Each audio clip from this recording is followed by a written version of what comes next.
bad as we think they are. In case you forgot, our parents' war is about to become ours. Figure out which side you're on. How to Train Your Dragon, one of DreamWorks Animation's biggest hits, comes to the real world in one of few new summer movies I'll be reviewing this week on CJ at the Movies, along with a new animated Predator film, and Celine Song's latest entry of Dakota Johnson, Chris Evans, and Pedro Pascal. I'm Christopher Zweig. Let's take a look.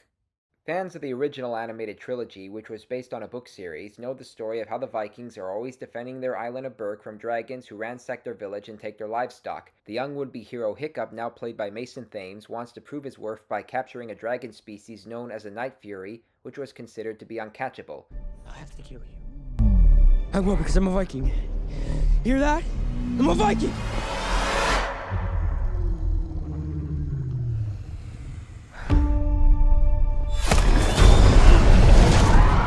Of course, he doesn't have it in him to kill the dragon, so he sets him free, names him Toothless, makes him a prosthetic wing, and learns to communicate with him.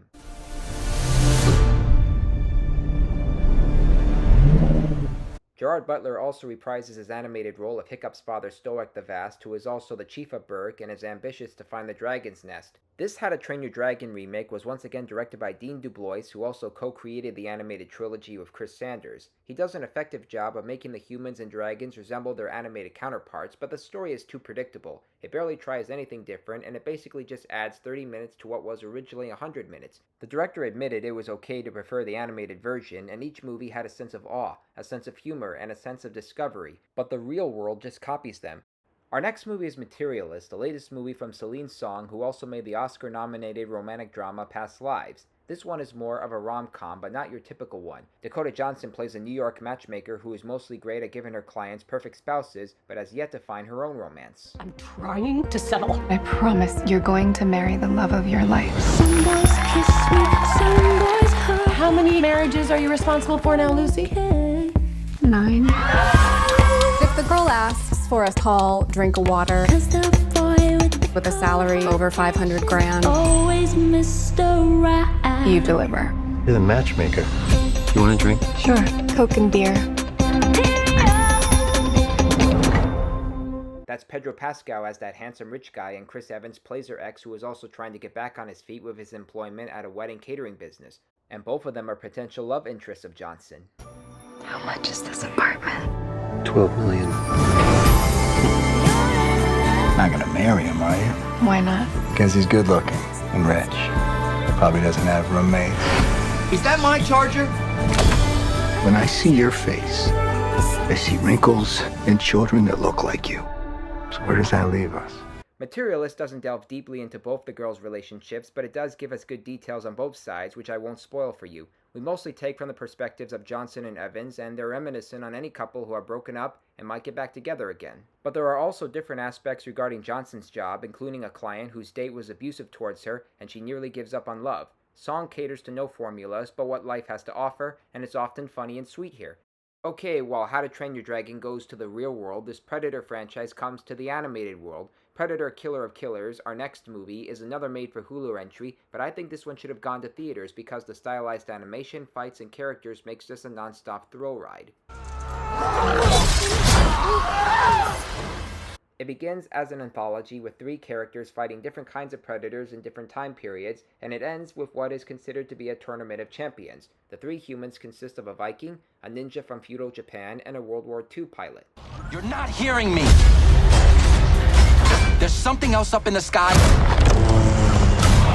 and it's not human. I pray you bloody your spear tonight. You are ready now. Predator Killer of Killers was co-directed by Dan Trachtenberg, whose last made-for-Hulu Predator feature was Prey, and the other director is Joshua Wasong, who served as a creative supervisor for the visual effects on that film, and both these movies don't allow the iconic aliens' new technology to disrespect the past, but rather embrace the fights and character developments within. The voice actors are universally excellent, the fights are exciting, and the Predator's green blood almost looks like expensive glow stick juice being sprayed all over. This is one of the best animated films of the year.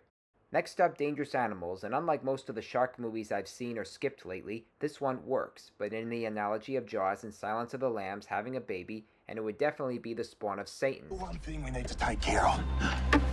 Promise you it'll help. Close your eyes. Like a big, deep inhale. And out. In. And out. Welcome aboard. And that, of course, is Courtney as the killer. Hassie Harrison from Yellowstone plays a young American surfer who relocates to Australia for the perfect wave, but finds herself being abducted by that same man. It's my true calling.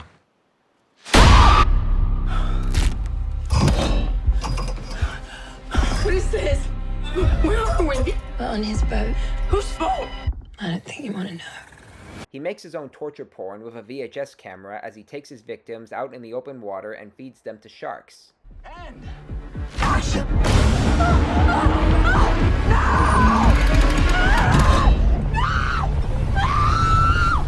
Tell me that ain't the greatest show on earth. I would have loved to get to know more about the girl's backstory in flashbacks instead of only relying on escape attempt scenes to try to make the film longer. It runs for about 90 minutes, and so you can easily tell that the girl isn't going to escape from the killer's clutches just yet, but Dangerous Animals delivers in a number of ways, ones that questions the humanity inside people and sharks. Man is considered to be the most dangerous animal, while sharks are beneficial to our ecosystem, so it all connects well. And as B-movie entertainment, and Jaws is still the greatest shark movie of all time, it works. And our last movie is Tornado, a samurai western that isn't as glorious as it should have been. Koki plays a young girl named Tornado who is on the run from a group of diverse thieves led by Tim Roth as Sugar Man and Jack Lowden as his son Little Sugar. What do you want? It's blowing through. Then keep on blowing. Burn it down. A flashback reveals Tornado to be sort of a bratty type who dislikes her swordsman-turned-puppeteer father's shows and words of inspiration, and Little Sugar tries to prove to his father that he's not little anymore by coming face-to-face with the girl. 戦いで生を望む者には死あるの。